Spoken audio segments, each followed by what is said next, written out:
Before we dive into these scary stories, make sure to hit that subscribe button if you enjoy true horror content every week. Let's get into it.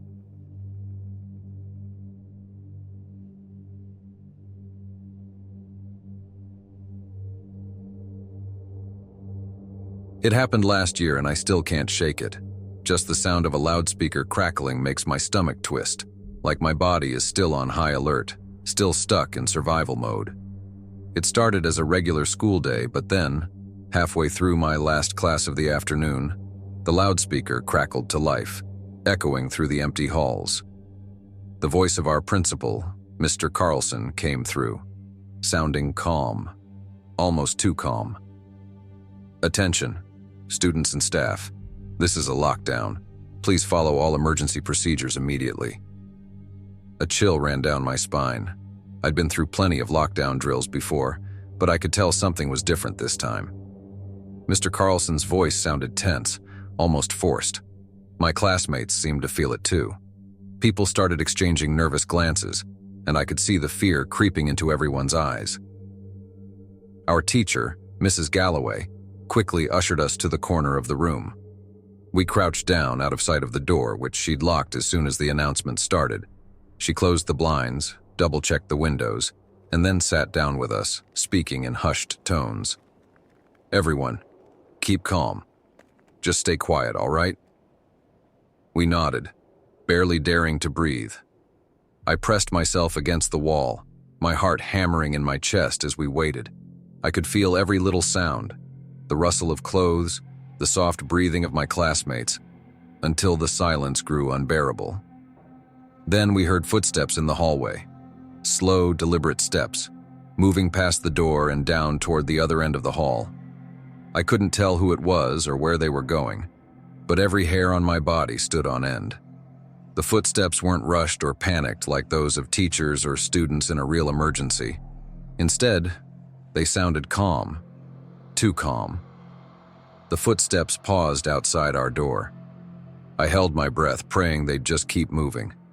I could feel Mrs. Galloway tense up next to me, her hand shaking slightly as she reached out to pull me and a few others closer. But then, something worse happened. The handle started to rattle.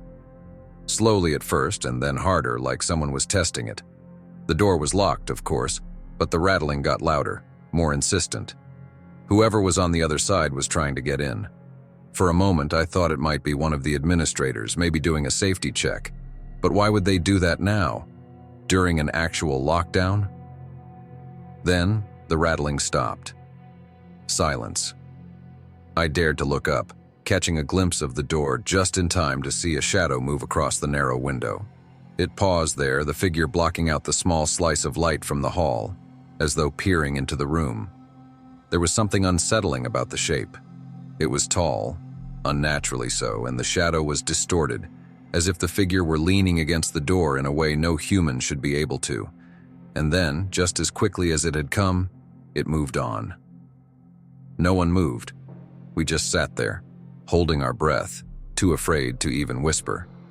But minutes passed, and the footsteps didn't return. I could feel a slight sense of relief starting to spread, even though the tension was thick enough to choke on. Suddenly, another announcement crackled over the loudspeaker, making everyone jump. "Attention, this is Mr. Carlson again. Please remain calm. The lockdown will be lifted shortly. Everyone, stay exactly where you are." But something was off. The voice sounded different.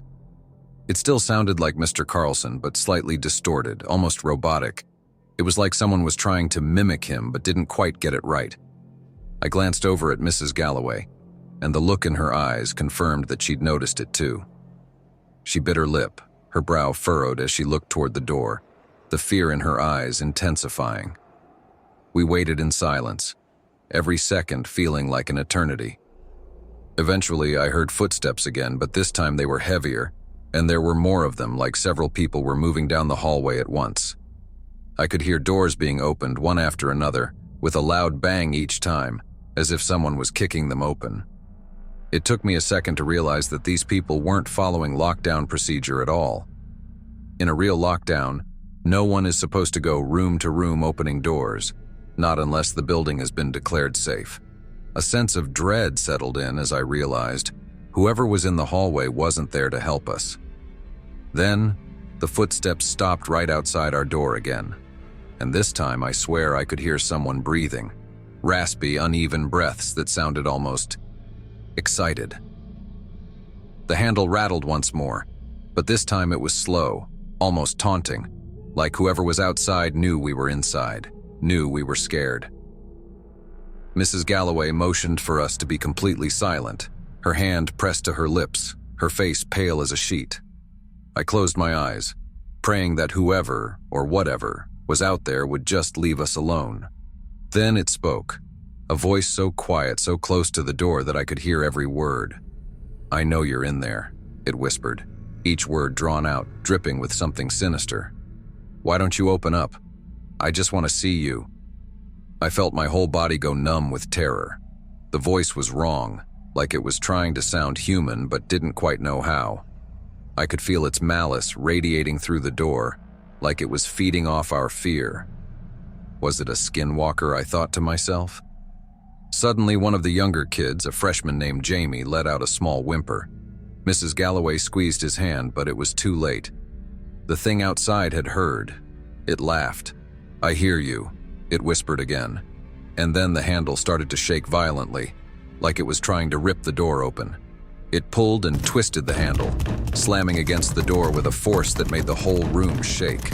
For a moment, I thought the door would give way. The hinges creaked, the wood groaned, and I could feel the panic rising in the room. My heart was pounding so hard I thought it might explode. Then, just as suddenly as it started, it stopped. Silence fell over the room, so thick and heavy that I could hardly breathe. Another announcement came over the loudspeaker, this time sounding clearer, more familiar. "Students and staff, this is Mr. Carlson. The lockdown has been lifted. You may proceed to your next class." Mrs. Galloway hesitated, her eyes darting to the door as if she didn't quite believe it was over. We all stayed frozen in place, no one daring to move. Finally, after a long, tense moment, she stood up and slowly unlocked the door, peeking into the hallway. It was empty. There was no sign of anyone, no evidence of what had just happened. We gathered our things in silence, too shaken to speak. As we filed out of the classroom, I glanced down the hall, half expecting to see that shadowy figure lurking at the end, but there was nothing.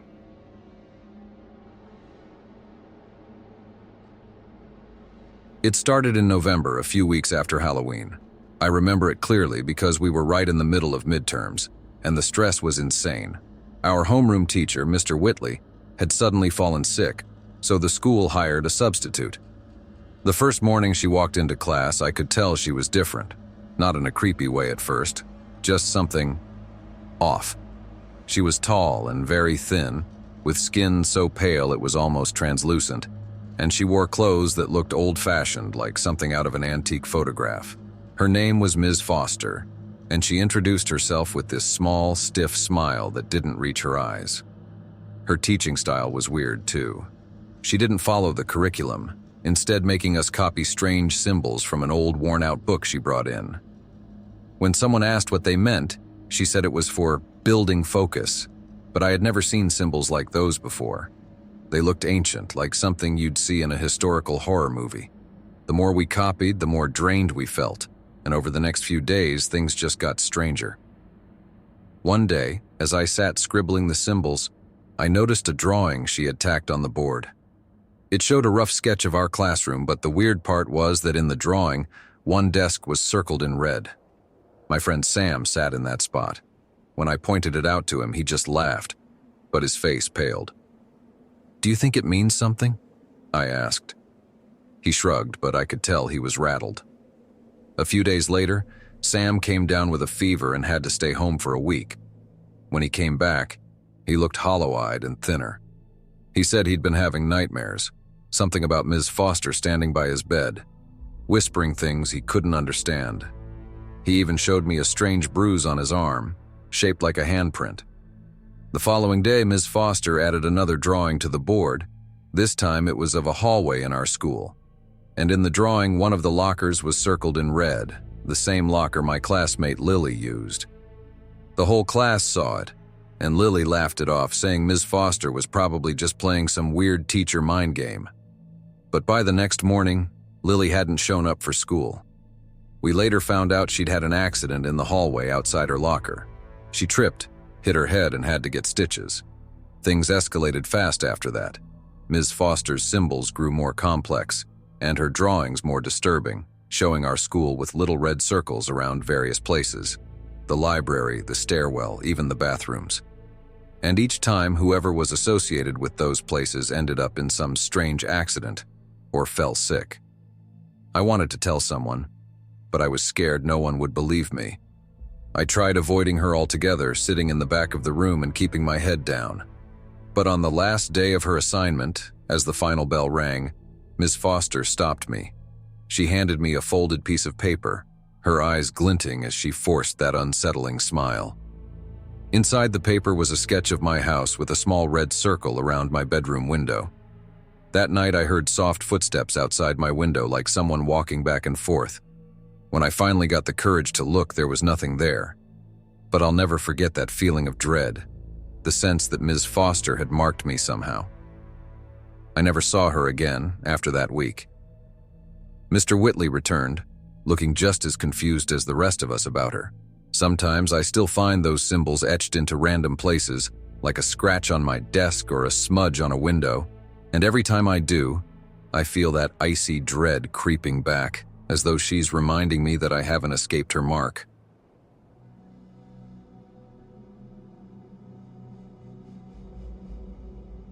It started with a simple errand from my English teacher, Mr. Keller. Halfway through our lesson on American literature, he called me to his desk and handed me a small yellow slip. "I need you to run down to the basement storage room and grab a box of books for me," he said with an easy smile, like it was no big deal. He probably assumed I'd be back in a few minutes. So did I. Our school's basement had always creeped me out. It was old, dark, and damp, the kind of place where you always felt watched. But it was the middle of the day and I didn't think too much about it. I tucked the slip into my pocket, headed to the back stairwell, and started my descent. The further down I went, the quieter everything got. The sounds of shuffling papers, clicking pens, and even the hum of distant chatter from the other classrooms faded, until all I could hear was the faint, echoing drip of water from somewhere below. When I reached the basement landing, I noticed a strange smell in the air. Something stale, like mold, mixed with a faint metallic odor that made my nose wrinkle. I'd never had any reason to come down here before, and the disrepair of the place shocked me. The walls were peeling, streaked with dark stains, and a few of the overhead lights were flickering or out altogether, casting weird, shifting shadows across the floor. The storage room was at the far end of the hallway, marked by an old, rusted door. I could feel a chill settle over me as I approached, though I kept telling myself it was just my imagination.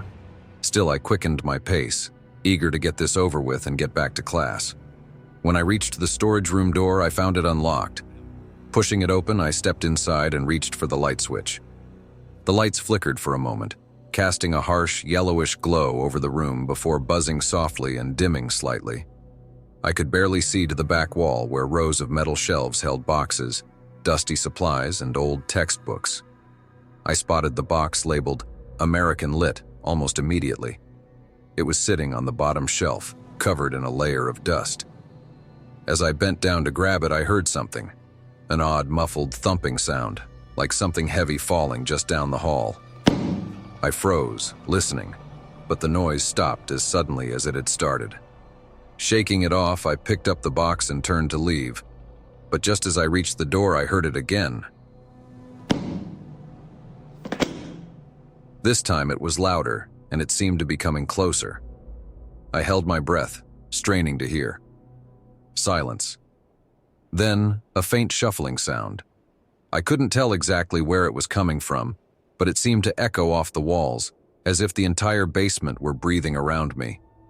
Suddenly, the light above me flickered again, and the whole room plunged into darkness. I fumbled for my phone, my fingers shaking as I pulled it from my pocket and turned on the flashlight. A narrow beam of light sliced through the darkness, illuminating the doorway and a few feet beyond. That's when I heard something that made my blood run cold. A whisper, low and barely audible, echoing down the hallway. It sounded like someone calling my name. I froze, trying to convince myself I was imagining it, that it was just my mind playing tricks on me. But then I heard it again. This time, clearer, more distinct, like someone was standing just around the corner waiting for me. "Come here." The words were soft, almost pleading, but laced with something darker, something that made me want to run as far and as fast as I could. My mind raced, trying to think logically. Maybe it was another student, maybe even a teacher. But deep down, I knew that wasn't true. Slowly, I took a step back into the storage room, clutching the box like it could somehow protect me. The whisper grew louder, a horrible hissing voice echoing off the walls. "Come closer. I need help." The hairs on the back of my neck prickled as a shadow shifted just beyond the doorway. I turned my phone's light toward it, expecting to see something, anything, but the hallway was empty. Only the faint flickering of a single failing light broke up the dark, stretching corridor.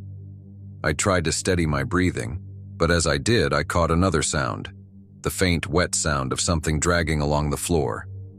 A shadow passed in front of the light outside the door, and I saw something that nearly made me scream.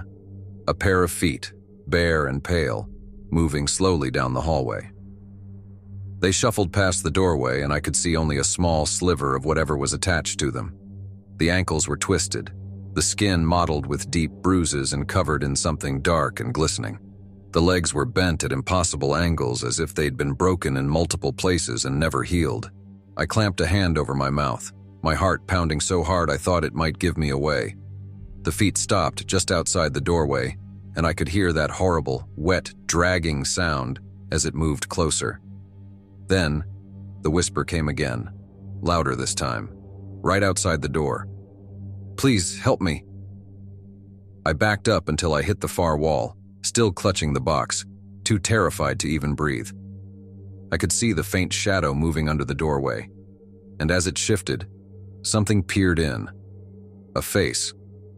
Or at least something that used to be a face. Its skin was stretched thin, too tight over its bones, with dark, sunken eyes that seemed to glow faintly in the dim light.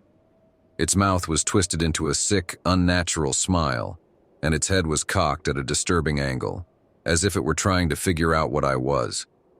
It stared at me, unblinking, its eyes wide with something I couldn't understand, something hungry. I pressed myself harder against the wall, praying it would go away.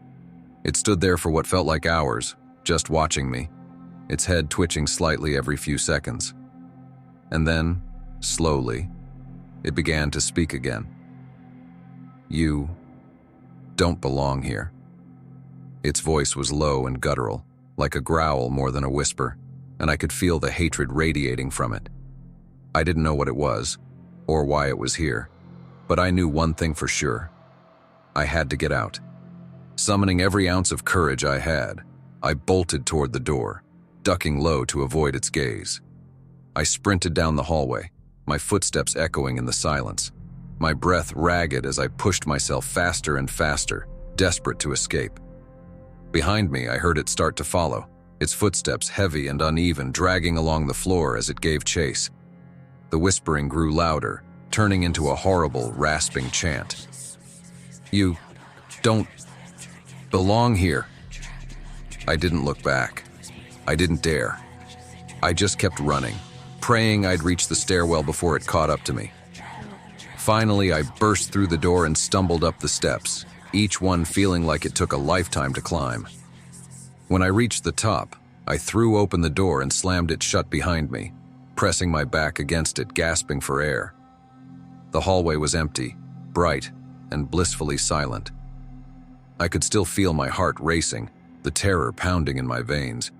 But as I looked around, there was no sign of anything out of the ordinary. Just an empty hallway, lit by the warm afternoon sunlight streaming in through the windows. I made my way back to class, clutching the box so tightly my knuckles turned white. When I walked in, Mr. Keller looked up, a puzzled expression on his face. "What took you so long?" he asked, raising an eyebrow. I opened my mouth to answer, but I couldn't find the words. How could I explain what had just happened? Who would believe me? I handed him the box, my hands still shaking, and sat down at my desk, trying to calm myself. But as I sat there, I couldn't shake the feeling that I was being watched. I glanced toward the door, half expecting to see that twisted face staring in at me. It wasn't there. But somehow, I knew that whatever it was, it hadn't gone away.